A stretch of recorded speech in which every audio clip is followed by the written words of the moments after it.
నేర్పిస్తారనేసి చెప్పినారు మాతాజీ. హరే కృష్ణ. హరే కృష్ణ. ధన్యవాదాలు మాతాజీ. సతీష్ ప్రభుజీ మీరేమైనా చెప్పగలరా?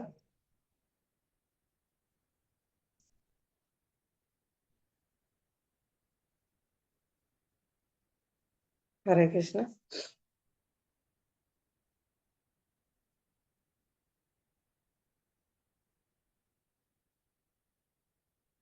హరే కృష్ణ. ఇంకా మనం నిన్న చివరి సమయం లేక చర్చించుకోలేదు.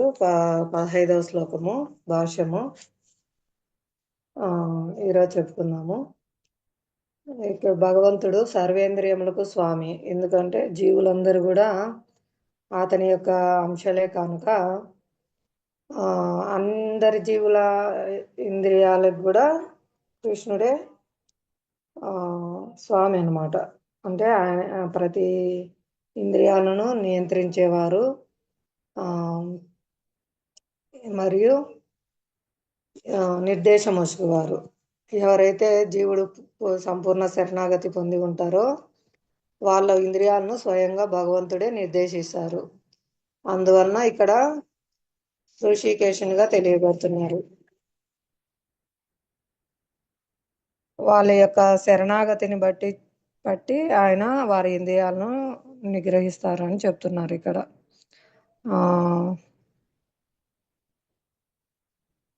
భగవంతుడు ఇంద్రియ రహితులు అని ఎవరు అనుకోవద్దు. వాళ్ళు నిరాకారవాదులు అట్లా అనుకుంటారు.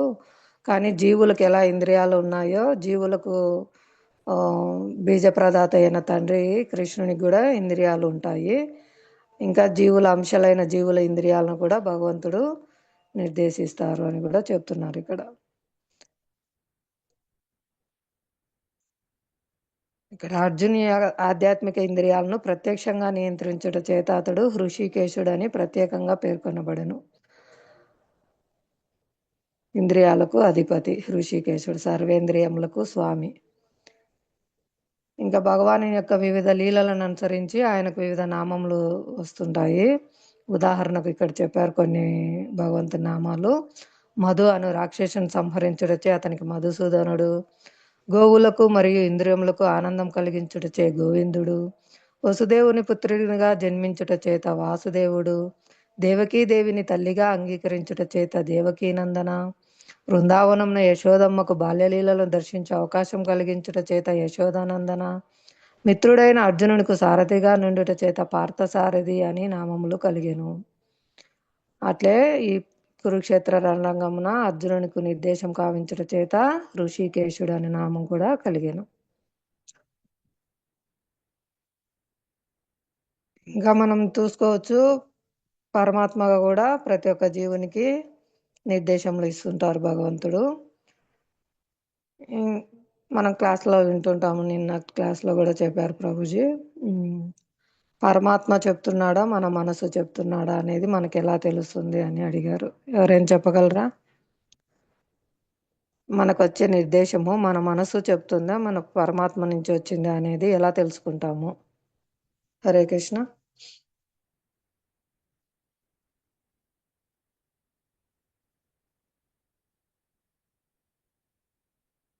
ప్రయత్నించండి మీకు తెలిసిన సమాధానాలు చెప్పడానికి.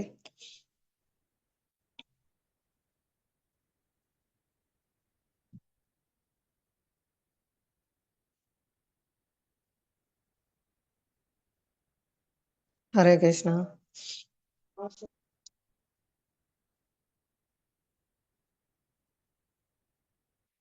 భగవంతుడు ప్రతి ఒక్క జీవాత్మ హృదయంలో పరమాత్మగా ఉంటారు.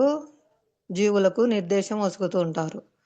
మనకు ఏదైనా ఇప్పుడు ఒకటి కార్యం చేయాలనుకున్నామంటే ఇది మన మనసు చెప్పిందా లేక ఇది పరమాత్మ నిర్దేశమా అనేది మనం ఎలా తెలుసుకుంటాము? భక్తులందరూ ప్రయత్నించండి. హరే కృష్ణ. ఇలా చర్చించుకుంటే మనకి గుర్తుంటాయి బాగా. పాల్గొనండి చర్చలో అందరూ.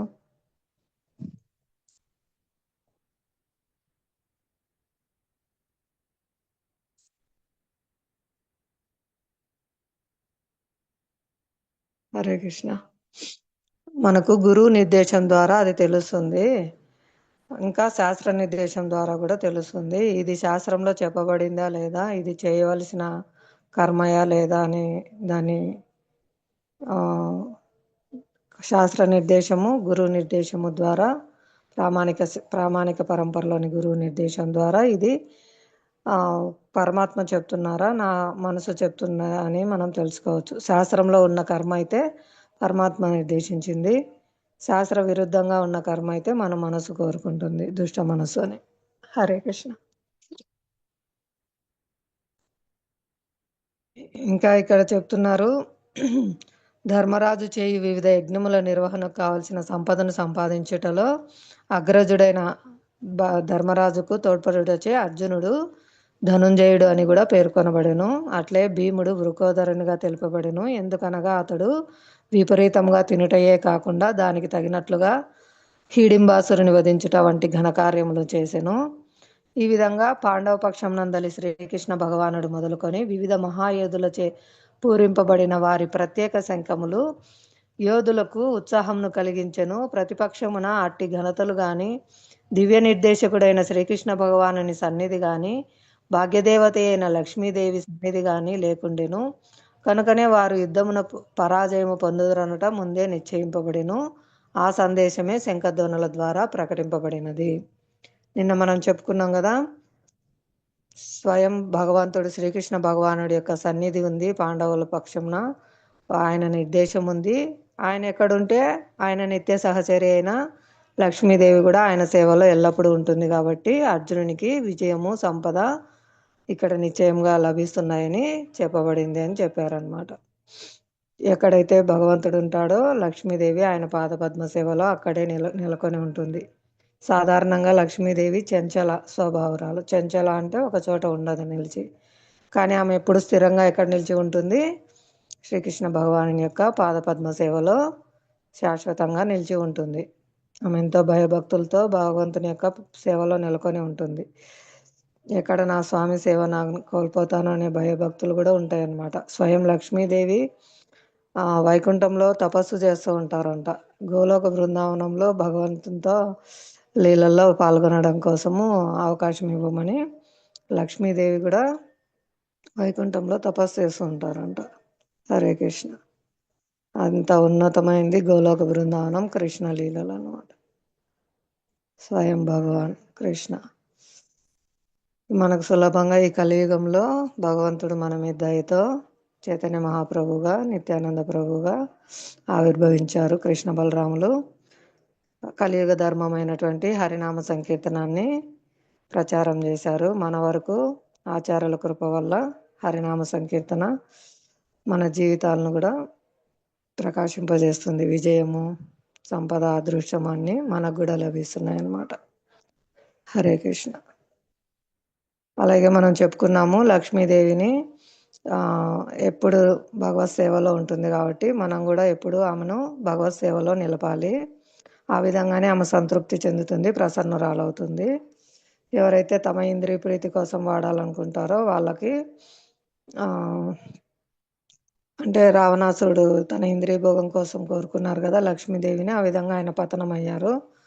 కాబట్టి జాగ్రత్తగా ఉండాలి. ప్రతిదీ ఇది భగవత్ సంపద, భగవత్ సేవ కోసం దీన్ని నేను ఉపయోగించాలి, భగవంతునికి సమర్పించి ప్రసాద రూపంలో తీసుకోవాలి అనేది చైతన్యం కలిగి ఉండాలన్నమాట. ఆ విధంగా ఆంజనేయ స్వామి ఎలాగైతే సీతమ్మ వారిని రాముని సేవ కోసము ఆయన వెతుకుతూ వెళ్ళారనమాట. సీతమ్మ వారి కోసమే ఆయన ప్రయత్నించారు. కానీ ఆయన భగవత్ సేవ కోసం, ఆమెను భగవత్ సేవలో నిలుపుట కోసం లక్ష్మీదేవిని, సీతమ్మ వారిని వెతకడానికి వెళ్ళారు. కానీ ఆ రావణాసురుడు ఎందుకు తీసుకెళ్లాడు? తన ఇంద్రియ భోగర్థం తీసుకెళ్లాడు కాబట్టి ఆయన పతనం చెందాడు. ఇది మనం నిన్న చర్చించుకునే అంశాల్లో ఒకటి. ఈరోజు 16 నుంచి శ్లోకాలు చదవాలి. 16, 17, 18 3 ఉన్నాయి. ఎవరైనా ప్రయత్నించండి చదవడానికి. హరే కృష్ణ మాతాజీ. దండవత్ ప్రణామం మాతాజీ. హరే కృష్ణ. నేను ప్రయత్నిస్తాను మాతాజీ, అంత క్లారిటీగా చెప్పకపోవచ్చు కానీ మీరు బాగా చెప్తున్నారు, నాకే రాదు, నేర్చుకుంటాం మేము. హరే కృష్ణ. హరే కృష్ణ మాతాజీ.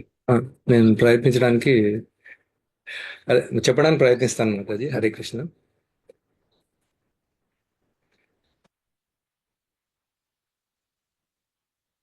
అయితే ఇక్కడ సంజయుడు ధృతరాష్ట్రుడికి ఇదంతా ఈ ఉమ్, ఈ కురుక్షేత్ర యుద్ధం గురించి చెప్తున్నాడు కదా మాతాజీ. హరే కృష్ణ మాతాజీ. వినిపిస్తుందా మాతాజీ? వినిపిస్తుంది ప్రభు. అయితే ఇక్కడ సంజయుడు ఆ, ఒక చతురతతో చెప్తాడనమాట ఈయనకి, ధృతరాష్ట్ర ధృతరాష్ట్రుడికి కొద్దిగా చతురతను ప్రదర్శించడం మొదలు పెడతాడనమాట. అంటే చతుర్లింగ అంటే ఏంటంటే ఒక విషయాన్ని రెండు అర్థాలు వచ్చేటట్టు చెప్పడం చెప్పడం అని అని అని అని మాతాజీ. అయితే సంజయుడు రెండు అర్థాలతో కూడి ధృతరాష్ట్రుడికి వివరిస్తున్నాడు అనమాట. అంటే యుధిష్ఠుడు శంఖాన్ని పూరించాడు. యుధిష్ఠుడిని ఎలా వర్ణించాడంటే కుంతిపుత్రో యుధిష్ఠిరః అన్నాడు. అంటే తర్వాత నకులః సహదేవశ్చ, నకులుడిని సహదేవుణ్ణి మామూలుగానే సంబోధించాడు. తర్వాత కాశీరాజు, దృష్టద్యుమ్నుడు, శిఖండి, సుభద్ర, తనయ్య వీళ్ళందరి గురించి కూడా పరిచయం చేస్తాడనమాట సంజయుడు ధృతరాష్ట్రుడికి. వాళ్ళు కూడా తమ శంఖాలను పూరించారు అని చెప్తాడు. తర్వాత తన చతురతను ప్రదర్శిస్తూ ధృతరాష్ట్రుడికి ఒక సందేశాన్ని ఇస్తాడు. ఏమిటంటే ఆ సందేశం అంటే, అప్పుడు ఈ శ్లోకాన్ని మనం చదివితే తెలుస్తుంది మాతాజీ. భగవద్గీత యథాతథము 1వ అధ్యాయము కురుక్షేత్ర రణరంగమున సైనిక పరిశీలన. నేను సైన్ తర్వాత చేస్తాను, నేను చెప్పి అజయ్ చేస్తాను, నేను వచ్చి చేస్తాను.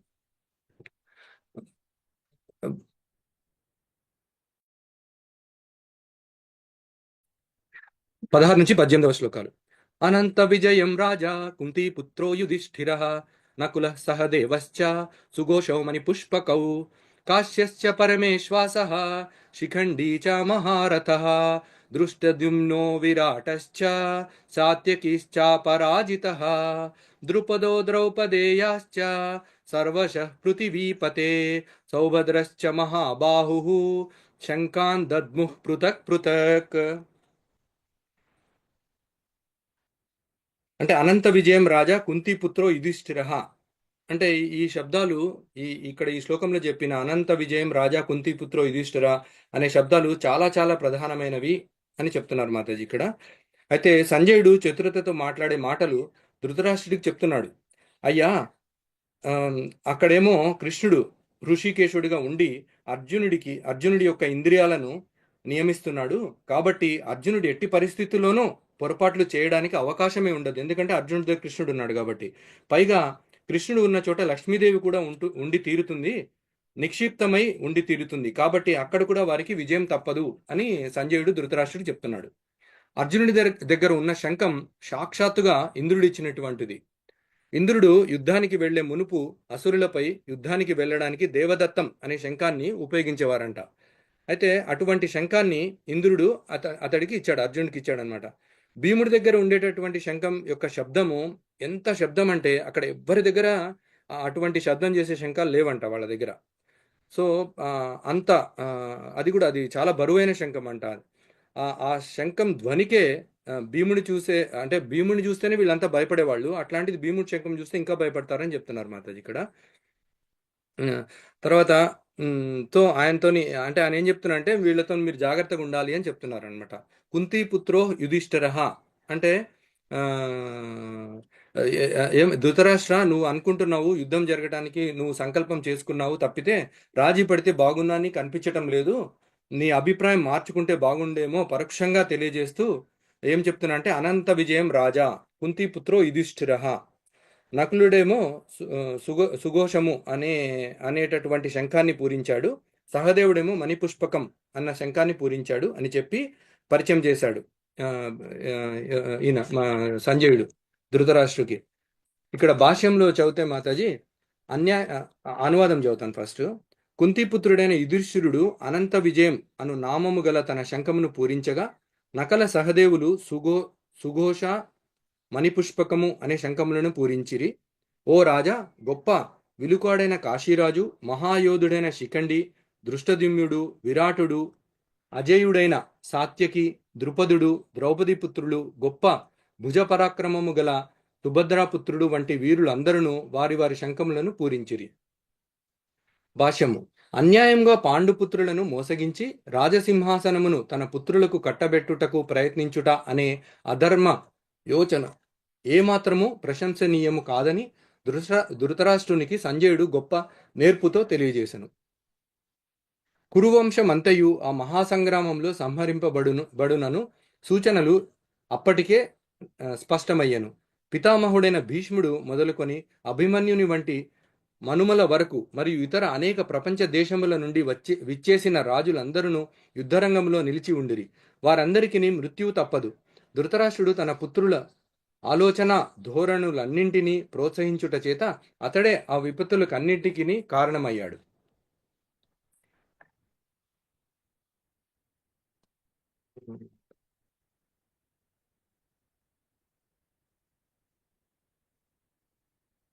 ఈ కురుక్షేత్ర సంగ్రామంలో ఇద్దరి మధ్య సైన్యాన్ని చూడడం, సంజయుడు వ్యాసదేవుడు అనుగ్రహం వలన దివ్య చక్షువులతో కురుక్షేత్ర సంగమంలో ఏమి జరుగుతుందో అంత ధృతరాష్ట్రుడు చెప్పడం జరుగుతుంది. ఈ శ్లోకం సంజయుడు ధృతరాష్ట్రుడికి వివరిస్తున్నాడు. అనంత విజయం రాజా కుంతీపుత్రో యుధిష్ఠిరః అంటే యుధిష్ఠిరుడు అనంత విజయం అనే శంఖాన్ని పూరించాడు. అట్లే నకుల సహదేవశ్చ సుఘోష మణిపుష్పకౌ అంటే వారిద్దరు కూడా వారి వారి శంఖాలను పూరించారు అని వివరంగా సంజయుడు ధృతరాష్ట్రుడికి వివరిస్తున్నాడు మాతాజీ. ప్రభుపాదులు వారు ఇక్కడ చాలా అద్భుతంగా స్పష్టంగా భాష్యంలో వివరిస్తున్నారు. ఏమిటంటే ఎవరెవరు పాండవుల తరపున యుద్ధంలో చేరారు అని ఇక్కడ వివరిస్తున్నారు. ఈ 3 శ్లోకాలలో పాండవులే కాకుండా మిగతా రాజులు అంటే యోధులు ఎవరైతే ఉన్నారో ఎవరెవరు కురుక్షేత్ర రణరంగంలో పాల్గొంటున్నారు అని చెప్తున్నారు.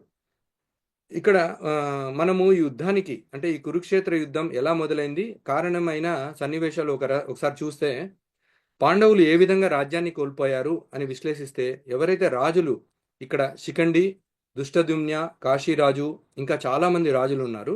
ఆ రాజులందరినీ భగవద్గీతలో వివరించడం జరుగుతుంది. ఏ రాజులు పాండవులకు సహాయం చేశారు ఈ కురుక్షేత్ర యుద్ధంలో స్పష్టంగా చెప్పబడుతుంది. వీళ్ళు ఏ విధంగా పాండవులను కలిశారు అని తెలుసుకుంటే మనకు ఒక స్పష్టత వస్తుంది. అయితే పాండవులు పాచికల జూదం అంటే ఆటలో ఓడిపోయినప్పుడు 12 ఏళ్ల వనవాసం చేయాల్సి వస్తుంది. 1 సంవత్సరము అజ్ఞాతవాసం అనుభవించాల్సి వస్తుంది. ఎప్పుడైతే 12 ఏళ్ల వనవాసం 1 సంవత్సరం అజ్ఞాతవాసం వాళ్ళు అడవిలో నివసిస్తుంటారో అక్కడ వివిధ రాజులను కలిసినప్పుడు ఆ రాజుల పేర్లే ఇక్కడ చెప్పబడింది మాతాజీ. ఆ రాజులు ఎందుకు పాండవులకు ఈ యుద్ధంలో సహకరిస్తున్నారు అంటే దానికి పాండవులు రాజులకు ఆ పాండవులకు ఒక సంబంధం ఉందని చెప్పి ఇక్కడ మనం తెలుసుకుంటాం. అయితే ఇక్కడ ద్రుపద గురించి చెప్తే పాండవులు విల్లు విద్యను ధనుర్విద్యను ద్రోణాచార్యుడి దగ్గర నుంచి నేర్చుకుంటారు. ద్రోణాచార్యుడు ద్రుపదుడు చిన్నతనంలో స్నేహితులు ఒకసారి ద్రుపదుడు ద్రోణునితో చెప్తాడు, నేను రాజు అయిన తర్వాత నీకు రాజ్యం ఇస్తాను అని. కానీ ఆ మాట అతను నిలబెట్టుకోడు అనమాట. అంటే ద్రోణాచార్యుడు చాలా కోపం వస్తుంది ద్రోణాచార్యుడికి, నీ మీద పగ తీసుకుంటానని చెప్తాడు. ఆ ఒక్క పగ ఎలాగైనా సరే ద్రుపదుడికి ఒక పాఠం చెప్పాలని ఆయన ఆలోచనలో ఉంటుందన్నమాట. అయితే పాండవులకు ధనుర్విద్య ఇవ్వడం జరుగుతుంది. పాండవులు చాలా నైపుణ్యాన్ని పొందుతారు ధనుర్విద్యలో ద్రోణాచార్యుడి దగ్గర నుంచి. పాండవులు విద్య పూర్తి అయిన తర్వాత గురువు గారిని ఆశ్రయించి ఏదైనా కోరిక కోరుకోమని అడుగుతారనమాట. అయితే గురుదక్షిణగా ద్రుపద మహారాజుని నా దగ్గరకు తీసుకొని రమ్మని గురుదక్షిణగా కోరుతాడు ద్రోణాచార్యుడు. అయితే గురువు ఆజ్ఞ అనుసారంగా పాండవులు ద్రుపదుడిని ఓడించి ద్రోణాచార్యుని దగ్గరికి తీసుకొస్తారు. ద్రుపదుడిని ద్రోణాచార్యుని పాదాల దగ్గర వదిలేస్తారు. అలాగా ద్రుపదుడిని దగ్గర నుంచి అర్ధరాజ్యం తీసుకుంటాడనమాట. అయితే ద్రుపదుడిని అప్పుడు వదిలేస్తాడు. ఈ సంఘటన తర్వాత ద్రుపదుడు కూడా చాలా కోపగ్రస్తుడు అవుతాడనమాట. మళ్ళీ ఆ అర్ధరాజ్యాన్ని పాలిస్తూ ఉంటాడు. ఇలా కాలం గడుస్తూ ఉంటుంది. అయితే ఈ పాండవులు వనవాసంలో ఉన్నప్పుడు ఈ ద్రుపదుడి రాజ్యంలో కూడా నివసించడం జరుగుతుంది. వేరే వేరే రాజ్యంలో ఉండి వాళ్ళ శిక్షణని పూర్తి చేసుకోవాలని వాళ్ళు పాండవులు అని గుర్తింపు రాకుండా నిరూపించుకోకుండా ఉండేందుకు ద్రుపదుడికి వివిధ రకములైన సేవలు నిర్వర్తించేవాళ్ళు అనమాట. వాళ్ళు పాండవులు అక్కడ తెలియకుండా ఉండడానికి అజ్ఞాతవాసంలో. అయితే ఇప్పుడు ఇది ద్రుపదుడి గురించి మాతాజీ. నెక్స్ట్ వచ్చి కాశీరాజు. కాశీ అన్న క్షేత్రం ఊపిలో ఉంది, అది మనకు అందరికి తెలుసు. అయితే పూర్వంలో దాన్ని ఒక రాజు పరిపాలించేవాడు అనమాట. పాండవులు సమయం నుంచి భీష్మదేవుడి సమయం నుంచి కురువంశానికి కాశీరాజుల వారికి సంబంధం ఉంటుంది, కురువంశంలో ఉన్న రాజులకి. అయితే ఈ కాశీరాజుకి 3 కూతుళ్ళు ఉంటారు. వాళ్లే అంబాలిక, అంబిక. ఆ విధంగా కాశీరాజు కూడా పాండవులకు యుద్ధంలో సహాయం చేయడానికి తోడ్పడతాడు అనమాట. అయితే విరాటుడు అంటే ఈ 12 వనవాసం తర్వాత పాండవుల ఆఖరున విరాట రాజు దగ్గర నివాసం చేయడం జరుగుతుంది. ఆ రాజుతో వీళ్లకు ఒక సావాసం ఏర్పడుతుందన్నమాట. విరాటరాజు కూడా కురుక్షేత్ర యుద్ధంలో పాండవులకు సాయం చేస్తాడు. విరాటరాజు దగ్గర ఉంటూనే కురుక్షేత్ర యుద్ధం విషయంలో కృష్ణుణ్ణి రాయబారంకి పంపించడం కూడా జరుగుతుంది మాతాజీ. ఎందుకంటే పాండవులతో మంచి సంబంధం ఉంటుంది కాబట్టి ఈ విరాటరాజుతో. అయితే అందరు రాజులు పాండవులకు సపోర్ట్ చేయడం జరుగుతుంది ఇక్కడ ఈ యుద్ధంలో. కౌరవులు ఎప్పుడు ఊహించలేదు ఇంతమంది రాజులు పాండవులకు మద్దతు చేస్తారని. కౌరవులకు కూడా బాగా సందేశం వస్తుంది అనమాట, ఎట్లా వీళ్ళంతా ఎట్లా పరిచయమైన ఈ రాజులందరూ పాండవులకని. అంటే ఈ అందరు రాజులు పాండవులతో ఉండి యుద్ధంలో సాయం చేయడం జరుగుతుంది. ఈ యుద్ధం ప్రారంభించే ముందు ప్రతి ఒక్కరూ శంఖారావాన్ని పూరించడం జరిగింది. ప్రతి ఒక్కరికి అపూర్వమైన విచిత్రమైన శంఖాలు ఉన్నాయి, అంటే భిన్నంగా ఉన్నాయని చెప్తున్నారు మాతాజీ. ఇది యుధిష్ఠిరుడేమో అనంత విజయము, నకులేమో సుఘోష అన్న శంఖం పూరిస్తాడు, సహదేవుడేమో మణిపుష్పకం. అంటే ఈ శ్లోకంని గమనిస్తే వాళ్ళు వాళ్ళ వ్యక్తిత్వం ప్రదర్శించారని చెప్తారంట భిన్నంగా ఈ శంఖాలు ఊదేటప్పుడు. ఎందుకు వీళ్ళు వ్యక్తిత్వం ప్రదర్శించారు అని విశ్లేషిస్తే ఇది భగవంతుడిలో ఉంది కాబట్టి మనము భగవంతుడి యొక్క అంశాలము, భగవంతుడిలో ఏదైతే గుణం ఉందో అదే గుణం మనలో కూడా ఉంటుంది. అంటే భగవంతుడికి ఉన్న గుణాలన్నీ కూడా మనలో ఉంటాయి, కానీ భగవంతుడు ఉన్నంత ఉండదు మాతాజీ. మనకు చాలా తక్కువ ఉంటుంది. అది నీటి బంధువు సముద్రముతో పోలిస్తాం కదా మాతాజీ, ఆ ఉదాహరణ. ఆయనకు ఒక అంటే స్పెషల్గా వ్యక్తిత్వం ఉంటుందన్నమాట భగవంతుడికి. అదే వ్యక్తిత్వం మనలో కూడా ఉంది, అందుకనే మనము స్వంత వ్యక్తిత్వం చూపిస్తున్నాం అనమాట. భగవంతుడు కూడా ఆయన స్వంత వ్యక్తిత్వం చూపిస్తున్నాడు. అంటే దానికి ఉదాహరణలు తీసుకుంటే మనం చెప్పుకోవచ్చు మాతాజీ. ఇప్పుడు ఇల్లు కట్టుకుంటాం మనము. ఇల్లు అందరు డిఫరెంట్గా కట్టుకుంటారనమాట.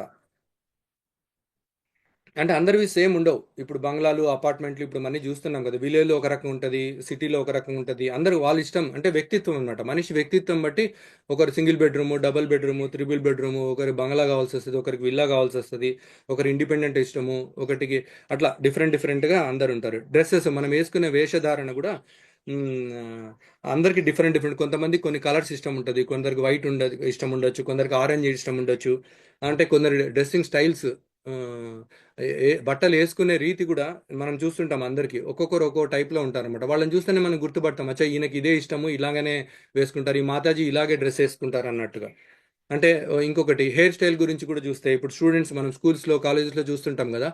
వాళ్ళంతా ఈ సినిమా హీరోస్ని కానీ వాళ్ళని వీళ్ళని కూడా అనుకరిస్తుంటారు. వాళ్ళు డిఫరెంట్ హెయిర్ స్టైల్ అంటే వ్యక్తిత్వం అనమాట. ఎవరి ఇష్టం వచ్చింది వాళ్ళు చేసుకుంటారు అనమాట. కొంతమందికి జడ వేసుకోవడం ఒక రకంగా ఉంటుంది, కొంతమందికి ఒక రకంగా ఇష్టము, అట్లా.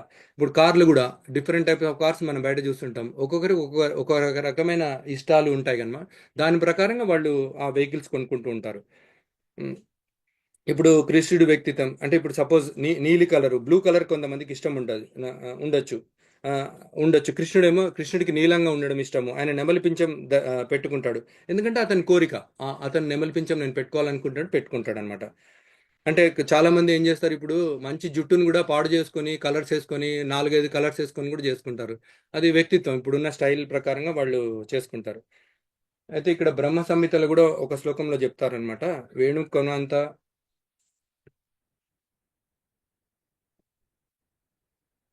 సరే మరి నేను తర్వాత చెప్తాను, నా దగ్గర ఇప్పుడు ప్రస్తుతానికి లేదు అది.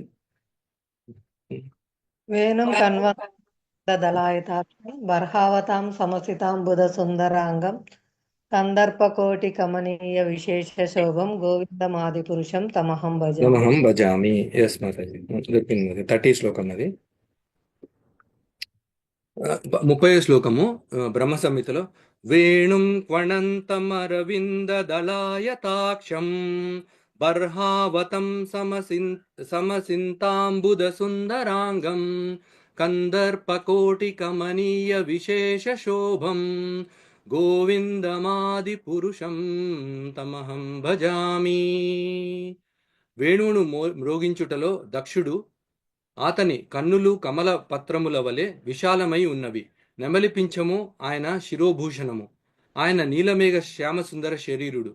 కోటి మన్మధుల సౌందర్య శోభలు కూడా అతని విశేష సౌందర్యమునకు సాటిరావు. అట్టి ఆదిపురుషుడైన గోవిందునికి నేను భజిస్తున్నాను. ఇంకోటి ఇది 31 శ్లోకం కూడా ఇక్కడ దీంట్లో చెప్పారు మాతాజీ ఈ భాష్యంలో.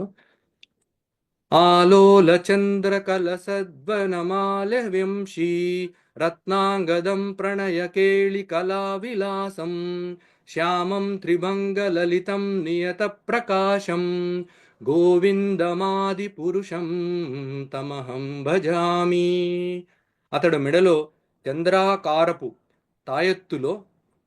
తాయెత్తుతో అలంకరింపబడిన పూలమాలను ధరించినవాడు, హస్తములందు వేణువును, భుజములందు కేయూరములను ధరించినవాడు, సదా ప్రేమమయ లీలలు ఎందు మగ్నుడైనవాడు, లలిత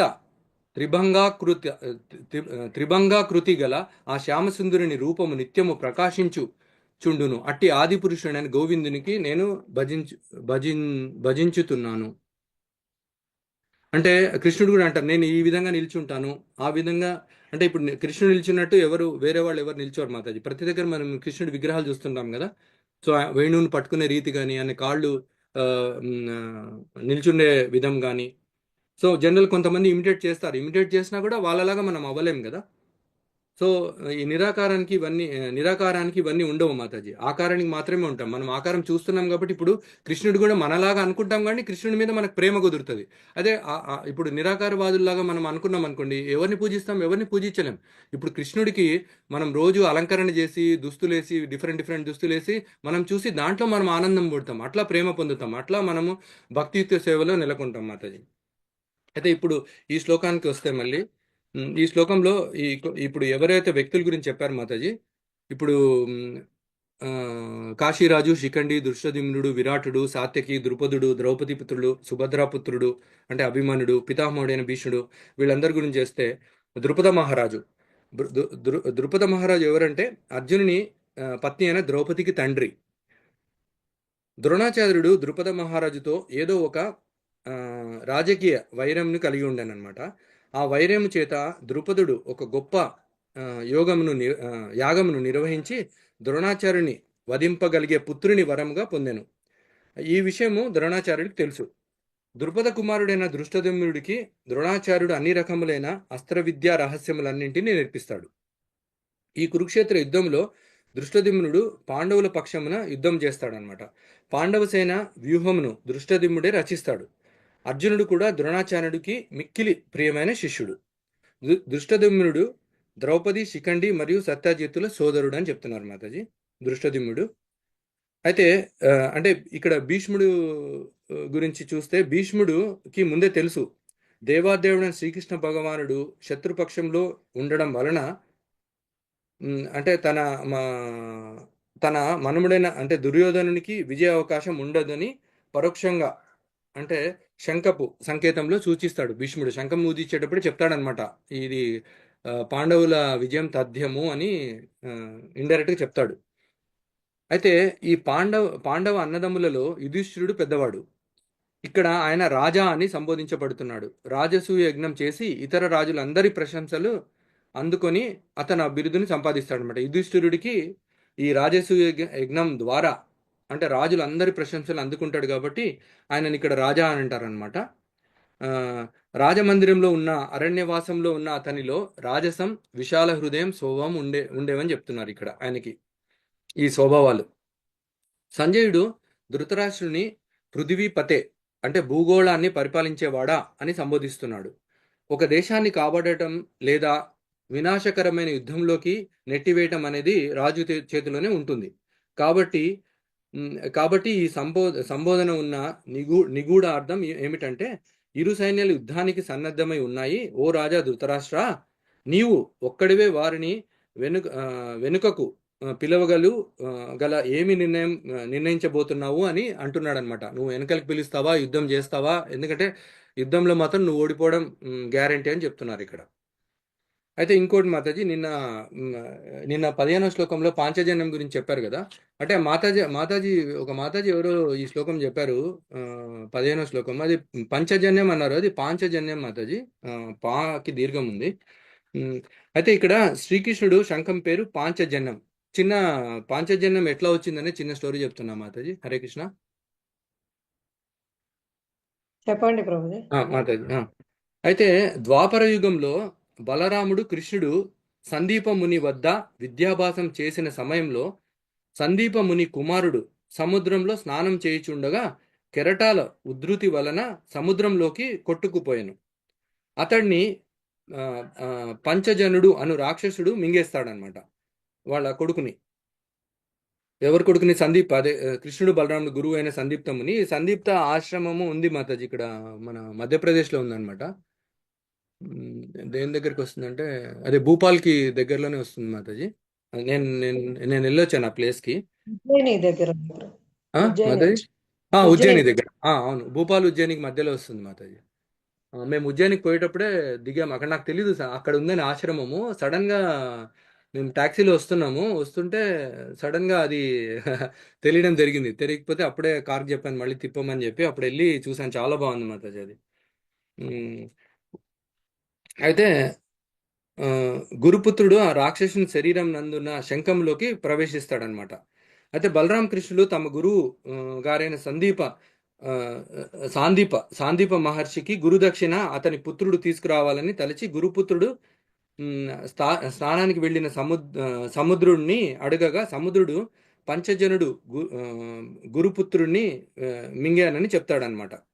అంటే గురువుగారు వాళ్ళని అడుగుతారు, నా కొడుకుని తీసుకొని వచ్చి అదే గురు దక్షిణ అని చెప్తారనమాట కృష్ణ బలరాములకి.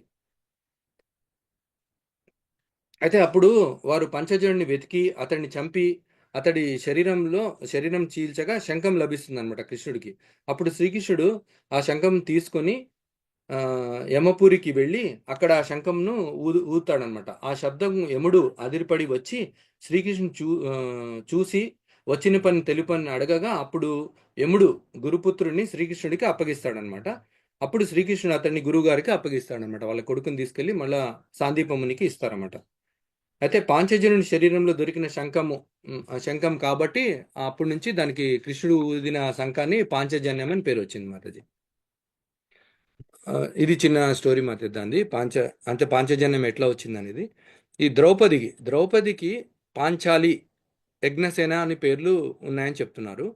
ఈమె పాండవుల ప్రియపత్ని. సోదరుడు దృష్టద్యుమ్నుడితో పాటు యజ్ఞగుండంలోంచి జన్మించి పాంచాల రాజు ద్రుపదుడి కుమార్తెగా గుర్తించబడింది.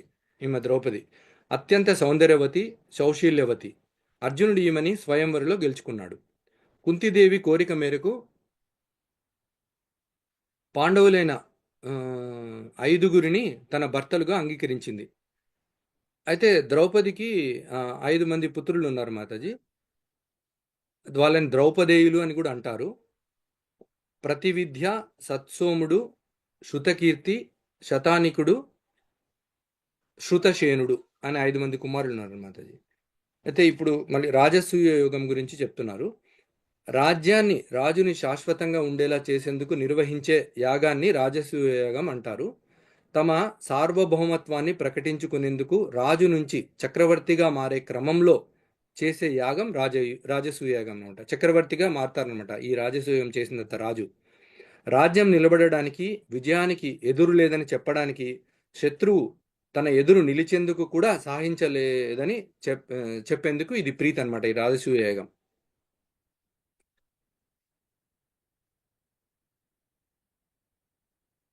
ఒక్క నిమిషం మాత్రమే.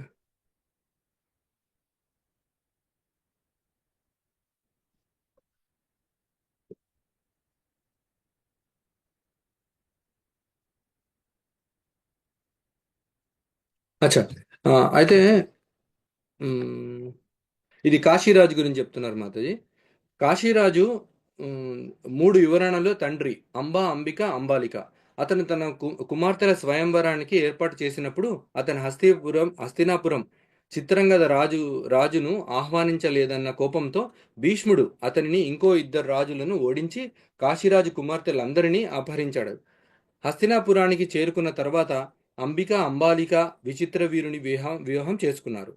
పెద్ద కుమార్తె అంబ సల్వేను ప్రేమిస్తుందని మరియు అతన్ని వివాహం చేసుకోవాలని కోరుకుందని భీష్ముడు అంబను సల్వా దగ్గరకు పంపాడు. కానీ సల్వా అంబని అంగీకరించలేదు. ఇక్కడ శిఖండి గురించి చెప్తున్నారు. శిఖండి శాల్వుడు అమ్మని చేసుకోవడానికి నిరాకరించాడు. తిరిగి హస్తినకు వస్తే భీష్ముడు కూడా అమ్మని నిరాకరిస్తాడు. ద్రుపదుడు సంతానం కోసం యోగం చేయగా అతనికి ఇద్దరు ఆడపిల్లలకు ఒక ఆడపిల్లలు ఒక మగపిల్లవాడు జన్మించారు. అందులో మొదటి సంతానంగా పూర్వజన్మలో అంబ ఆడపిల్లగా జన్మించింది. అంబ అక్కడ కోట గుమ్మానికి ఉన్న వరమాలను తీసి తన మెడలో వేసుకుంది. అది చూసిన ద్రుపదుడు కోపంతో భీష్ముడితో ఆ, వైరమ అని అంబని తన రాజ్యం నుంచి వెళ్ళగొడతాడు. అంబ తన ప్రతిజ్ఞ నెరవేరడం కోసం శివుడి కోసం తపస్సు చేసి పురుషుడిగా మారుతుందన్నమాట అంబ. ఆ అంబనే శిఖండి మహాభారత యుద్ధంలో. అయితే అర్జునుడి రథం ముందు భాగంలో శిఖండి అస్త్రం చేతబూని ఉండడం చూడగానే భీష్ముడు తన చేతిలోని అస్త్రం జార విడుస్తాడనమాట. ఇది శిఖండి గురించి. అంటే అది చూసి అర్జునుడు భీష్ముడిని హతమారుస్తాడనమాట. ఈ విధంగా శిఖండి అంటే అంబ అనగా శిఖండి అంటే అంబ తన ప్రతిజ్ఞ నెరవేర్చుకుంటుందని చెప్తున్నారు మాతాజీ. ఈ ద్రుపదుడు ఎవరంటే అంటే ఇతను ప్రిషతరాజు కుమారుడు. అతను దక్షిణ పాంచాల దేశానికి రాజు. అతని రాజధానిని కంపిల్య అని పిలిచేవారంట. అతను శిఖండి, సత్యజిత్, దృష్టజిమ్ముడు మరియు ద్రౌపదికి తండ్రి ద్రుపదుడు. అంటే ద్రుపదుడికి ముందు చెప్పినట్టుగా ద్రోణునితో శత్రుత్వం ఉంటుంది మాతాజీ. ఇంకోటి అంటే ఇక్కడ దుర్యోధనుడు అంటే దుర్యోధనుడి భార్య భానుమతి, ఆమె వచ్చి చిత్రాంగద కుమార్తె అని చెప్తున్నారు. దుర్యోధనుడిని సుమోధన అని కూడా పిలుస్తారు. దుర్యోధనుడిని సుయోధన అని కూడా పిలుస్తారు మాతాజీ. మహాభారతంలో ఒక ప్రధాన విరోధి మరియు కౌరవుల్లో పెద్దవాడు. ధృతరాష్ట్రుడు మరియు రాణి గాంధారి యొక్క 100 మంది కుమారులు అంధుడైన రాజు యొక్క మొదటి కుమారుడైన. తర్వాత కుంతి చాలా అందమైనది మరియు చాలా తెలివైనది. కుంతి లేదా పృథశూరసేనుని కుమార్తె మరియు అతని బంధువు కుంతి భోజుని పెంపుడు కుమార్తె. అంటే కుంతి వాళ్ళ బంధువుల దగ్గర పెరుగుతుంది మాతాజీ. ఆమె హస్తినాపుర రాజు పాండుని వివాహం చేసుకుంటుంది. యుధిష్ఠిరుడు, భీముడు, అర్జునుడు మరియు కర్ణుడికి తల్లి. నకుల మరియు సహదేవునికి సవతి తల్లి. కుంతి కృష్ణుడు, బలరాముడు, సుభద్రలకు అత్తగారు. కుంతి యుక్త వయసులో దుర్వాస మహర్షిని సేవలతో తృప్తి చెందడం వల్ల అథర్వవేవ మంత్రాన్ని బోధిస్తాడనమాట ఈయన దుర్వాస మహర్షి. నకులుడు ఎవరంటే 5 పాండవ సోదరులో నకులుడు 4వ వాడు. అశ్విని కుమారులను ఆవాహన చేసిన మాద్రిక నకులుడు మరియు సహదేవుడు కవలలు. నకులుడు ఖడ్గ యుద్ధంలో నేర్పరి అని చెప్తున్నారు మాతాజీ. సహదేవుడు 5 పాండవ సోదరుల్లో సహదేవుడు చిన్నవాడు. ద్రౌపది పాండవులు సాధారణంగా భార్య కాగా విజయ సహదేవుని అంటే ప్రియమైన భార్య అని చెప్తున్నారు. నకులుడిలాగే సహదేవుడు కూడా ఖడ్గ విద్యలో నిష్ణాతుడు అని చెప్తున్నారు. అంటే ఈ ధృతరాష్ట్రుని అంటే ఇక్కడ 102 మంది కుమారులని చెప్తున్నారు మాతాజీ. తర్వాత 101 అంటే 101 వచ్చి భార్య గాంధారి నుండి అని చెప్తున్నారు. యుయుత్స అనే ఒక చట్ట విరుద్ధమైన కుమారుడు ఉన్నాడు. అంటే పనిమనిషి ద్వారా గర్భం దాల్చాడు అని చెప్తున్నారు ఇక్కడ. అంటే దుపాల అని ఒక కూతురు ఉంది ధృతరాష్ట్రునికి. పరీక్షిత్ ఏమో అర్జునుడి ఉత్తర కుమారుడు. సంజయుడు గురించి చెప్తే సంజయుడు ధృతరాష్ట్ర సలహాదారు మరియు అతని సారథి కూడా. సంజయుడు ఋషి కృష్ణద్వైపాయన వేదవ్యాసుని శిష్యుడు మరియు అతని గురువు ధృతరాష్ట్ర రాజు పట్ల అపారమైన భక్తి కలిగి ఉన్నాడు. సంజయుడు వ్యాస ఋషి ద్వారా ప్రసాదించిన తన ఎదురుగా అంటే దూరం దివ్య దృష్టి సంఘటనలను చూసే వరాన్ని కలిగి ఉంటాడు. కురుక్షేత్ర యుద్ధంలో జరిగిన క్రియను ధృతరాష్ట్రుడికి వివరిస్తాడనమాట. విరాటుడు మత్స్యరాజానికి విరాట రాజ్యంలో రాజుగా ఉన్నాడు. అతని ఆ స్థానంలో పాండవులు అజ్ఞాతవాస సమయంలో 1 సంవత్సరం దాగి ఉన్నారు. విరాటుడు రాణి సుదేష్ణను వివాహం చేసుకున్నాడు మరియు అర్జునుడి కుమారుడైన అభిమన్యుని వివాహం చేసుకున్న యువరాణి ఉత్తరకు తండ్రి. సాత్యకి యూధానుడు అని పేరు కూడా ఉంది. ఇతను యాదవ వంశునకు అంటే కృష్ణునికి చెందిన మహాయోధుడు. సాత్యకి కృష్ణుని తమ్ముడు, భక్తుడు. అర్జునుడితో కలిసి ద్రోణుని వద్ద యుద్ధ విద్యలు అభ్యసించాడు. అతను అర్జునుడు మంచి స్నేహితులు. పాండవుల పక్షాన యుద్ధం చేశారు కౌరవుల పైన. కృతవర్మ కూడా కౌరవుల వైపు పోరాడాడని చెప్తున్నారు మాతాజీ. ఇది సుభద్ర పుత్రుడు అని ఇక్కడ ఈ శ్లోకంలో ప్రస్తావించారు మాతాజీ. అభిమన్యుడు సుభద్ర అర్జునుల కుమారుడు. అభిమన్యుడు బలరాముని కుమార్తె శశిరేఖను వివాహమాడాడు. అభిమన్యుడు పూర్వము చంద్రుని కుమారుడు అని చెప్తున్నారు. గొప్ప వర్చస్సు గలవాడు. ఒకసారి దేవతలు భూమి మీద దుర్మార్గులను సంహరించుటకు పంపమని చంద్రుని కోరగా తనకు అభిమాన పుత్రుడైన ఇతడిని మొదట పంపుటకు ఇష్టపడక తప్పనిసరిగా పంపవలసి వచ్చింది. ఆ సమయంలో 16 సంవత్సరాల కంటే వియోగం భరించలేనని అర్జుని కుమారుడుగా మాత్రమే జన్మించాలని షరతు విధిస్తాడనమాట. అప్పుడు నా కుమారుడు పద్మవ్యూహంలో మరణించి నా వద్దకు తిరిగి చేరునని చెప్తాడనమాట. అందుకనే అతను ఇక్కడ చనిపోయిన తర్వాత మళ్ళీ వాళ్ళ ముందు తండ్రి దగ్గరికి వెళ్ళిపోతాడు అభిమన్యుడు. అభిమన్యుని మరికొన్ని పేర్లు ఏంటంటే అర్జుని అని పిలుస్తారు, సౌభద్ర అని కూడా అంటారు, అర్జునత్మజ, అర్జున పర, ఫల్గుని అని కూడా పిలుస్తారు మాతాజీ. అభిమన్యుని కుమారుడు వచ్చి పరీక్షిత్తు, పరీక్షిత్తు కుమారుడు వచ్చి జనమేజయుడు. మాతాజీ ఏదో ట్రై చేసినాను, నేను యాక్చువల్గా అంత సరిగ్గా ప్రిపేర్ కాలేదు దీనికి, ఇంకేదో టైం లేక చెప్దామని చెప్పాను మాతాజీ. హరే కృష్ణ మాతాజీ, దండవత్ ప్రణామం. చాలా బాగా కలెక్ట్ చేశారు ప్రభు, చాలా బాగా చెప్పారు. హరే కృష్ణ, ధన్యవాదాలు. భగవంతుడికి వ్యక్తిత్వం ఉండేది అనే దానికి ప్రత్యక్ష ఉదాహరణలు మనకు ఇస్కాన్లో చెప్తారు ప్రభు. భగవంతుని అలంకరించేటప్పుడు పూజారి ఈ విధంగా అలంకరించాలా, ఇలా పెట్టాలి అని ప్లాన్ చేసుకొని ఆయన ఒక పద్ధతిలో అలంకరించాలని వెళ్తారంట లోపలికి. కానీ లోపల కృష్ణుడు పరమాత్మ హృదయంలో ఆయనకు నిర్దేశం ఇస్తుంటారంట, ఇక్కడ పెట్టు, అక్కడ పెట్టు, ఇక్కడ పెట్టు అని తనకు నచ్చినట్టు అలంకరింపజేసుకుంటారంట. ఫైనల్గా అవుట్పుట్ చూస్తే కృష్ణుడు ఏ విధంగా అనుకున్నారో తను ఎలా ఈరోజు ఎలా అలంకరించాలనుకుంటాడో, అంటే తనను తాను అలంకరించుకోవాలనుకుంటారో ఆ విధంగా అవుట్పుట్ వస్తుందంట. అంటే ఎందుకంటే కృష్ణుడు వ్యక్తి కాబట్టి తనకు ఏది ఇష్టమో, తనకు ఎలా నచ్చుతుందో అలా పూజారులతో తను అలంకరింపజేసుకుంటారంట. అది వ్యక్తిత్వం అనేది. అంటే ప్రతి ఒక్కరికి వ్యక్తిత్వం ఉంటుంది, మనం అంశాలుగా తక్కువ స్థాయిలో ఉంటుంది. కానీ మనం భగవత్ సేవలో మన ఇంద్రియాలను, మనం కోరికలను భగవత్ సేవలో నిలుపుట ద్వారా మనం ఆనందం పొందుతాం, పూర్ణానందం. ఇది క్వశ్చన్ నేను మహారాజ్ వారిని అడిగాను. భగవంతుడు భోక్త కదా, అన్ని ఆనందించాలనుకుంటాడు, అలాగే అతని అంశాలుగా జీవులకు ఆ కోరిక ఉంటుంది కదా, ఏదైతే భగవంతుల్లో ఉన్నాయో అవన్నీ జీవుల్లో కూడా స్వల్ప మాత్రంగా ఉంటాయి కదా. అప్పుడు భోగించాలనుకున్నప్పుడు ఎందుకు తప్పు అయిపోయింది, ఎందుకు వాళ్ళు శిక్ష అనుభవిస్తున్నారు జీవాత్మలు అని అంటే, భోగవాంఛ ఆనందించాలనేది ప్రతి ఒక్క జీవునికి సహజ లక్షణము. ఎప్పుడైతే కృష్ణునితో కలిసి ఆనందించాలనుకుంటారో అది సహజమైంది, అప్పుడు శిక్షింపబడరు. ఎప్పుడైతే స్వీయ ఇంద్రియ తృప్తి కోసమే సొంతంగా కృష్ణునికి సంబంధం లేకుండా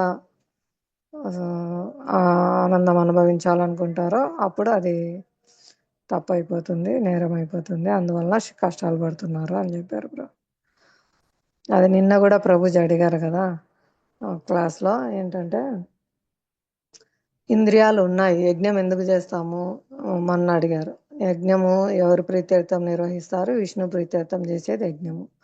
మరి జీవునికి ఇంద్రియాలు ఉన్నాయి కదా, ఇంద్రియాలు జీవుడు ఇంద్రియాలు తృప్తి పడాలి కానీ కోరుకుంటాడు. అంటే భక్తులందరూ చెప్పారు, భగవత్ సంబంధంలో ఇంద్రియాలను ఉపయోగించడం ద్వారా తృప్తి పడతారు, అదే ఇంద్రియాలు నిగ్రహిస్తారు అని. అంటే మొత్తానికైతే ఇంద్రియాలు తృప్తి పడితేనే జీవుడు ఉండగలుగుతున్నాడు. ఇంద్రియ తృప్తి అనేది ఇక్కడ కూడా ఉంది, కానీ ఆధ్యాత్మికంగా ఉంది, కృష్ణ సంబంధంలో ఉంది అని చెప్పారు. ఆ ఇంద్రియ తృప్తి లేకపోతే ఎవరు ఇక్కడ టెంపుల్లో కూడా ఉండరు. కృష్ణుడు సెంటర్ పాయింట్గా పెట్టుకొని చేసేదంతా ఆధ్యాత్మికం అవుతుంది, కృష్ణుడు సెంటర్ పాయింట్గా లేకుండా చేసేదంతా భౌతిక భోగం అవుతుంది, భౌతిక ఇంద్రియ తృప్తి అవుతుంది అని చెప్పారు. ఆ విధంగా జీవులకు కూడా వ్యక్తిత్వం ఉంది, ఎందుకంటే భగవంతుడు వ్యక్తి కాబట్టి అతని అంశాలైన జీవులకు కూడా వ్యక్తిత్వం ఉంటుంది. హరే కృష్ణ. ఇది అర్థమైందా ఈ సంబంధంలో? ఇది చాలా కీలకమైన పాయింట్ అన్నమాట. ఎవరికైనా నిరాకారవాదులు కూడా చెప్పడానికి మనకు వ్యక్తిత్వం ఉంది, మనం ఒక్కొక్కరికి ఒక్కొక్క డిఫరెంట్ కోరికలు ఉన్నాయి, డిఫరెంట్గా ఉన్నాయంటే మనకందరికీ తండ్రి అయిన భగవంతుడు వ్యక్తిత్వం గలవాడు కాబట్టి, వ్యక్తి కాబట్టి మనకు కూడా ఆ లక్షణాలు వచ్చాయన్నమాట. కాబట్టి భగవంతుడు నిరాకారుడు కాదు, సచ్చిదానంద విగ్రహుడు వ్యక్తి అనేది మనం ఇక్కడి నుంచి అర్థం చేసుకోవచ్చు. హరే కృష్ణ. చాలా విషయాలు చెప్పారు ప్రభుజీ, ధన్యవాదాలు. ఇంకా ఎవరైనా భక్తులు ప్రయత్నించండి. మీరు విన్న దాంట్లో మీకు అర్థమైంది, మీరు ఏమైనా మీ అభిప్రాయాలు చెప్పాలనుకుంటున్నారా? హరే కృష్ణ.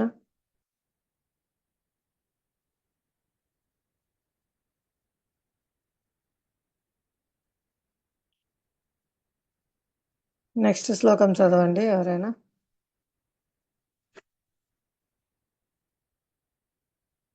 19వ శ్లోకం. హరే కృష్ణ.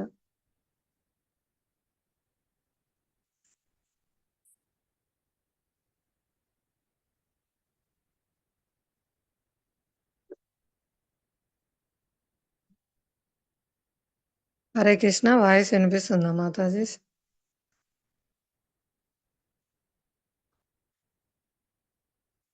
హరే కృష్ణ మాతాజీ. చదువుతారా మాతాజీ? పద్మజ మాతాజీ 19వ శ్లోకం. చదువుతాను మాతాజీ.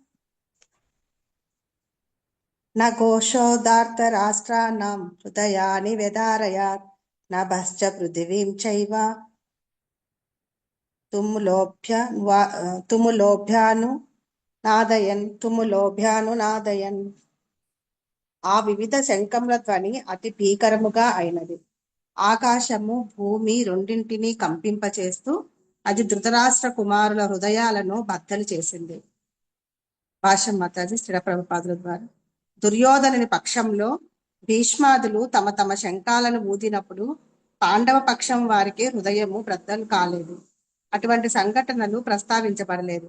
కానీ పాండవ పక్షం వారు చేసిన ధ్వనులతో ధృతరాష్ట్ర తనయుల హృదయాలు బ్రద్దలైనాయని ఈ ప్రత్యేకమైన శ్లోకంలో చెప్పబడింది. పాండవులు వారికి శ్రీకృష్ణుని యందు ఉన్నట్టి విశ్వాసమే దీనికి కారణం.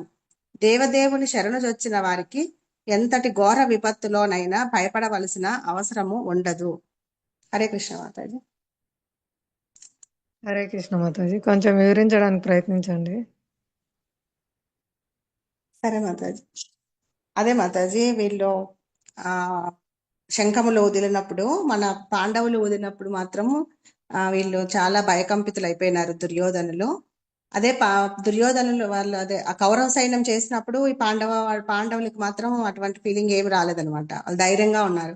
ఎందుకంటే వాళ్ళకు తెలుసు మా వెనక భగవంతుడు ఉన్నాడు, మాకు ఎటువంటి ఆపద రాదు అనేసి వాళ్ళు భగవంతుడు నమ్ముకున్నారు కాబట్టి, విశ్వాసం ఉంది కాబట్టి వాళ్ళకి ఎటువంటి భయం కలగలేదు మాతాజీ.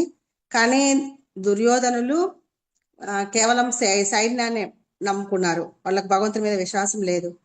అందుకే వాళ్ళకి అది శంఖములు ఊదినప్పుడు వాళ్ళకి చాలా భయం అనిపించింది అని ఈ శ్లోకంలో చెప్తున్నారు మాతాజీ. అంటే మనకి ఈ శ్లోకం ద్వారా నాకు అర్థమైనది ఏమంటే, భగవంతుని నమ్ముకుంటే ఎంతటి కష్టాలు వచ్చినా, ఎటువంటి ఆపద సమయంలోనైనా ధైర్యంగా ఉంటాము, లేకపోతే భయానికి లోనవుతాము. అందుకే భగవంతుని శరణు వేడాలి, భగవంతుని మీద నమ్మకం ఉంచాలనేసి అర్థమైంది మాతాజీ. హరే కృష్ణ. హరే కృష్ణ. హరి బోల్. చక్కగా చెప్పినారు మాతాజీ. నిన్న ప్రభుపాదుల వారి కోట్లో కూడా అదే వస్తుంది. ఎవరైతే భగవంతుని శరణాగతి పొందినారో వాళ్ళు తాము అనుభవించాల్సిన కష్టం కంటే భగవంతుని దయ వల్ల చాలా తక్కువగా అనుభవిస్తూ ఉంటారు. ఎవరైతే దీన్ని సంపూర్ణంగా విశ్వసించి తమ కష్టాలు భగవంతుని దయ వల్ల తక్కువ అనుభవిస్తున్నాము అనే భావనతో సేవలు చేస్తూ ఉంటారో వాళ్ళు తప్పకుండా భగవద్ధామం పొందడానికి అర్హులు అన్నమాట. ఇది భగవద్గీతలో భాగవతంలో రెండింటిలో చెప్పబడింది. ఈ భౌతిక జగత్తే దుఃఖాలయం కాబట్టి మన కర్మానుసారం మనకు ఏయో కష్టాలు వస్తూనే ఉంటాయి. కానీ అవి ఎంతో పెద్ద పెద్దవి రావాల్సినది భగవంతుని ఆశ్రయించడం వల్ల, భగవన్నామం జపించడం వల్ల, భగవత్ కరుణ చేత చాలా తక్కువ స్థాయిలో అనుభవిస్తూ ఉంటారు అనమాట. అది భక్తులకు మాత్రమే అర్థమవుతుంది. ఎందుకంటే భవిష్యత్తులో మనకేం జరగాల్సినవి తెలియదు కదా. ఏదన్నా చిన్నది జరుగుతుంది మనకు. ఆ, ఇది నేనెంతో పెద్దది అనుభవించాల్సినది ఉండింది. కానీ భగవంతుని దయ వల్ల నేను కొద్దిగా మొత్తంలో అనుభవిస్తున్నాను. లేకపోతే చాలా పెద్ద కష్టం నాకు ప్రాప్తించేది. కొండల్లాంటి పాపరాశి నేను నా వెంట తెచ్చుకున్నాను. కానీ భగవంతుని దయ వల్ల అవన్నీ కాలిపోయి నేను చాలా తక్కువగా అనుభవిస్తున్నానని భక్తులు భావిస్తుంటారు. అటువంటి భక్తులు భగవద్ధామం చేరడానికి అర్హులు అని స్వయం భగవానుడు తెలియజేశారు. అదే శ్రీల ప్రభుపాదుల వారు కూడా మనకు తెలియజేశారు. హరే కృష్ణ. చాలా మంచి చైతన్యం మాతాజీ ఇది. ఎందుకంటే ఈ భౌతిక జగత్తులో ఉన్నాం కాబట్టి ప్రతి ఒక్కరికి తప్పకుండా కష్టాలు వస్తూనే ఉంటాయి. చాలా చెలించిపోతారు, భయపడిపోతారు, చాలా అధైర్యపడతారు. కానీ కేవలం భగవంతుని ఆశ్రయించడం వల్ల భక్తుల యొక్క శ్రవణం అంటే భక్తుల ముఖత శ్రవణం చేయడం ద్వారా భక్తుల యొక్క ఆశ్వాసం భగవంతుని రక్షణ పట్ల మనకు కల్పిస్తారు. కాబట్టి మనం ఎటువంటి కష్టం వచ్చినా ధైర్యంగా ఎదుర్కొనే శక్తి వస్తుందన్నమాట. ఆచార్యుల కృప వల్ల, కృష్ణుని దయ వల్ల నేను చాలా తక్కువ అనుభవిస్తున్నాను. నేను ఇంకా ఎంతో పెద్దది అనుభవించాల్సినది భగవంతుని దయ వల్ల చాలా తక్కువగా అనుభవిస్తున్నానని వచ్చిన దాన్ని భగవంతుని కృప వల్ల నేను తక్కువ అనుభవిస్తున్నానే భావంతో దాన్ని ఓర్చుకుంటారు. భగవన్నామం చేస్తూ దాన్ని దాటగలుగుతారు. ఆ విధంగా పెద్ద పెద్ద కష్టాలు, సముద్రం లాంటి కష్టాలు కూడా భక్తుల్ని తాకవన్నమాట. నీటి బిందువులాగా తేలికగా దాని నుంచి భక్తులు బయటపడతారు. అదే భక్తి లేనప్పుడు చిన్న నీటి బిందువు లాంటి కష్టం కూడా సముద్రం లాగా భయపెడుతుంది అనమాట. ఆ విధమైనటువంటి ధైర్యము, ఓర్పు, ఆ విధమైనటువంటి చైతన్యము భక్తులలో కలుగుతుంది అనమాట. ఎంత పెద్ద కష్టాన్నైనా సరే నీటి బిందువులాగా తేలిగ్గా వాళ్ళు దాటగలుగుతారు. ఈ సంబంధంలో మీకు ఏమైనా అనుభవాలు ఉంటే చెప్పండి. 4 నిమిషాలు ఉంది. ద్రౌపది కూడా అంతే కదా మాతాజీ. ముందు ప్రార్థిస్తున్నప్పుడు కంటే కూడా ఎప్పుడైతే కృష్ణుని మీద పూర్తి విశ్వాసం ఉంచి 2 చేతులు పైకెత్తి శరణు వేడిందో, అంటే పూర్తి విశ్వాసం ఉన్నప్పుడు మాత్రమే భగవంతుడు రక్షిస్తాడన్నట్లు అర్థమవుతుంది మాతాజీ. అలాగే ఉత్తర కూడా అంతేను. అంటే పరీక్షిత్ మహారాజు అది ఉన్నప్పుడు తన గర్భంలో ఉన్నప్పుడు అశ్వత్థామ బాణం వేస్తారు కదా. అప్పుడు అక్కడ అంతమంది ఉన్నా కూడా ఎవరిని కూడా శరణు వేడదు. అంత పెద్ద పెద్ద పెద్ద తన వాళ్ళందరూ ఉంటారు కదా, అర్జునుడు కానీ ఇంకా ధర్మరాజు వాళ్ళు, భీముడు, ఇట్లా అందరూ ఉన్నా కూడా వారందరినీ కాదని కృష్ణుడు శరణు వేడతారు ఉత్తర కూడా. అంటే భగవంతుడి మీద నమ్మకం ఉంచి వాళ్ళు తప్పనిసరి ఎట్టి పరిస్థితులైనా కాపాడతారు అని ఎక్కడో ద్వారకలో ఉన్న కృష్ణుడు కూడా పరీక్షిత్తును కాపాడారు అన్నట్లు మనకు అర్థమవుతుంది మాది. అంటే ఇక్కడ మెయిన్ అర్థమవుతుంది ఏమంటే నాకైతేను నమ్మకము, విశ్వాసం ఉంచాలి భగవంతుని మీద అన్నట్లు అర్థమైంది మాతాజీ. హరే కృష్ణ. హరే కృష్ణ. హరే గోవింద. అవును మాతాజీ, ద్రౌపది మాత పరమ పతివ్రత. అప్పుడు ద్వాపర యుగంలో ఉండే కొన్ని పద్ధతుల ద్వారా ఆ విధంగా తన పూర్వజన్మలో 5 సార్లు ఆమె వరం అడుగుతుంది భర్త కావాలని. అప్పుడు ఆత్రంగా 5 సార్లు అడిగితే తదాస్తు అంటారు శివుడు. ఆ విధంగా ఆమెకు 5 భక్తులు పొందే అవకాశం వస్తుందన్నమాట. ఎందుకంటే తన పూర్వజన్మలో తను కోరుకున్నది. ఆ విధంగా తన పరమ పతివ్రత అన్నమాట. అంటే వాళ్ళకు ఒక నియమం ఉంటుంది. 1 సంవత్సరం ఒక్కొక్కరు దగ్గర పతివ్రత అయిన భార్యగా భర్తను సేవిస్తూ ఉంటుంది. ఎవరైనా ఆ సమయంలో ఇతరులు వాళ్ళని చూశారంటే వాళ్ళు 1 సంవత్సరం రాజ్యం విడిచి వెళ్ళిపోవాలి. ఆ విధంగా ఒకసారి గాంధీవ ధనస్సు కోసం అర్జునుడు ధర్మరాజు, ద్రౌపది ఉన్న మందిరంలోకి వెళ్ళాల్సి వస్తుంది. ఆ విధంగా వెళ్ళినప్పుడు ఆయన 1 సంవత్సరం రాజ్య బహిష్కరణ కూడా పొందుతారనమాట. అది మనకు ఆచార్యులు చెప్తారు. ద్రౌపది మాత సముద్రం లాగా పోల్చారు. ఆ సముద్రం ఎంత పెద్ద విశాలమైంది, సముద్రం అంత గొప్ప గుణం గలది, మనం ఆమెతో పోల్చుకోకూడదు అనేది కూడా చెప్తారనమాట.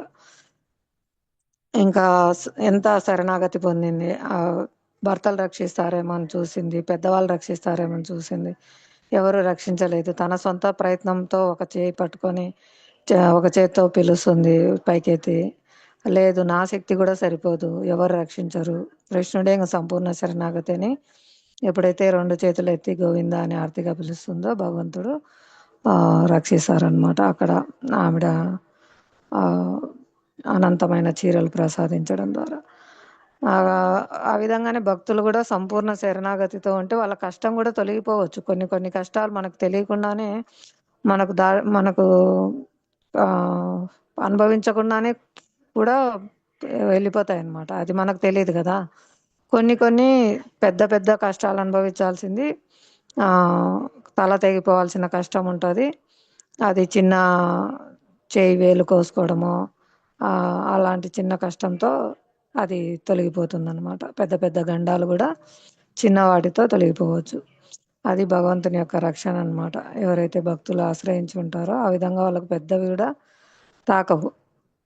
చాలా తేలిగ్గా వాళ్ళు పెద్ద కష్టం వచ్చినప్పటికీ కూడా భగవన్నామం ఆశ్రయించడం ద్వారా వాళ్ళ కష్టం నుంచి దాటగలుగుతారు. అందుకే నిరంతరం భగవద్గీత శ్రవణ కీర్తనాల ద్వారా, హరినామ సంకీర్తన ద్వారా ఈ భౌతిక జగత్తులో వచ్చే అడుగడుగున ప్రమాదం ఉంటుంది. పదం పదం యద్విపదం, అడుగు తీసి అడుగు వేస్తే ప్రమాదాలు ఉండే భౌతిక జగత్తులో వారికి ఈ భవసాగరము ఆవు దూడ కాలిగిట్ట అంతా చిన్నదైపోతుంది అనమాట. భవసాగరం ఆవు దూడ కాలిగిట్టలో ఎన్ని నీళ్లు పడతాయి? ఒక 2 స్పూన్లు అనుకో, చిన్న స్పూన్. అటువంటి చిన్న గిట్ట యొక్క ఆ పాదముద్రను దాటడము ఎంత తేలిక, చాలా తేలిక. అంత తేలికగా దాటగలుగుతారు అనమాట భవసాగరాన్ని. అందుకోసమే ఆచార్యులు ఈ భవసాగరాన్ని దాటించే భగవంతుని పాదపద్మాలు అనే నౌకను ఇటువైపే పెట్టింటారు. ఎందుకంటే వాళ్ళకు ఆ భవసాగరం ఆవు దూడ గిట్ట అంత చిన్నది అయిపోయి ఉంటుంది కాబట్టి వాళ్ళు ఒక గెంతుతో అవతలకి వెళ్తారు. మన కోసమని భగవత్ పాద పద్మాల నౌకను ఇక్కడే ఉంచుతారు అనమాట. అలా భక్తులు చాలా సులభంగా ఈ భవసాగరాన్ని దాటగలుగుతారు. హరే కృష్ణ.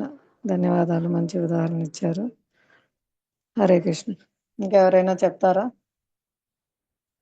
హరే కృష్ణ మాతాజీ, దండవత్ ప్రణామములు. హరే కృష్ణ. మాతాజీ మొన్న చెప్పుకున్నాం కదా భగవంతుని సంకల్పం, రాజు మంత్రి, అది కూడా దీనికి ఉదాహరణనే కదా మాతాజీ? మాతాజీ. హరే కృష్ణ మాతాజీ. జరిగినా మన మంచికే జరుగుతుంది అని అక్కడ ఆయన తీసుకుంటారు. ఎందుకంటే కష్టం వచ్చినప్పుడు కూడా ఇదేదో నాకు నేర్పించడానికే వచ్చింది, నేను బాగుపడ్డాను, దాని నుంచి కూడా తీసుకోవాలి. హరే కృష్ణ. హరే కృష్ణ మాతాజీ. నాకైతే మాత్రం ఎన్ని కష్టాలు వచ్చినా తెలివి రావట్లేదు. ఇంకా ఇంకా తప్పులు చేస్తూనే ఉన్నాను. దయచేసి భక్తులందరూ నా కోసం ప్రార్థన చేయండి. My humble request. Hare Krishna. జై శ్రీ కృష్ణ చైతన్య ప్రభు నిత్యానంద శ్రీ అద్వైత గదాధర శ్రీవాసాది గౌర భక్త బృంద. హరే కృష్ణ హరే కృష్ణ కృష్ణ హరే హరే, హరే రామ హరే హరే రామ రామ. హరే రామ రామ రామ హరే. రాత్రి అమృతంలో కూడా వచ్చింది అదే మాతాజీ, 9వ స్కందంలో చెప్పినారు కదా. వెంటనే మారకపోయినా, అంటే కృష్ణ చైతన్య గురించి అంతా తెలుసు, మారాలని ఉంటుంది, వెంటనే అన్ని మార్చుకోలేని పరిస్థితులు ఉంటాయి. అయినప్పటికీ శ్రద్ధగా ఎవరైతే హరినామాన్ని ఆశ్రయించి హరినామ జపం చేస్తుంటారో ఒక రోజుకి వాళ్ళకు ఆచరించే శక్తి కూడా వస్తుంది అని చెప్పారు. హరే కృష్ణ. హరే కృష్ణ మాతాజీ. మన కర్మలు కూడా ఉంటాయి అంటారు కదా మాతాజీ, మన కర్మలు తగ్గిపోతుంటే అప్పుడు మనకి అర్థమవుతుంది అంటారు కదా. అంటే ఎవరైతే భగవన్నామం ఆశ్రయిస్తే వాళ్ళకి తగ్గిపోతుంది. తెలియదు కదా ఎంత తగ్గిపోయింది. కొండలాగా పెద్ద పెద్ద అనుభవించాల్సి తక్కువ అనుభవిస్తుంటాం. భగవత్. హరే కృష్ణ. మీకు మాత్రం అన్ని తెలుసు మాతాజీ, అన్ని తెలుసు. మీరు అలా మాట్లాడుతుంటే నాకేం అర్థం కాదు. అన్ని తెలుసు, ఆచరించడం ముఖ్యము. ప్రభుజీ అదే చెప్పారు, ఆచరించడం ముఖ్యము. అందువల్లనే ఫలితం ఇట్లా మీరు ఎన్ని చెప్పినా నాకైతే మీరు చెప్పింది ఏమి నమ్మాలనిపించదు. అన్ని చేస్తుంటారు, అన్ని ఆచరిస్తారు, అన్ని చేస్తారు, మళ్ళీ నేనేం చేయను అని అంటారు. మీరు చూడట్లేదు కదా ప్రత్యక్షంగా నా దగ్గర ఉండి, నా గురించి ఎలా చెప్పగలుగుతారు? హరే కృష్ణ. హరే కృష్ణ మాతాజీ. చూస్తే టైం. అర్థం అవుతుంది. ఓకే మాతాజీ, హరే కృష్ణ. భగవద్గీత యథాతథం కి జై. శ్రీమద్ భగవద్గీత యథాతథం కు జై. శ్రీమన్ మధురేష్ ప్రభుజీ కి జై. శ్రీల ప్రభుపాద కి జై. అనంత కోటి వైష్ణవ బృంద కి జై. సమావేశమైన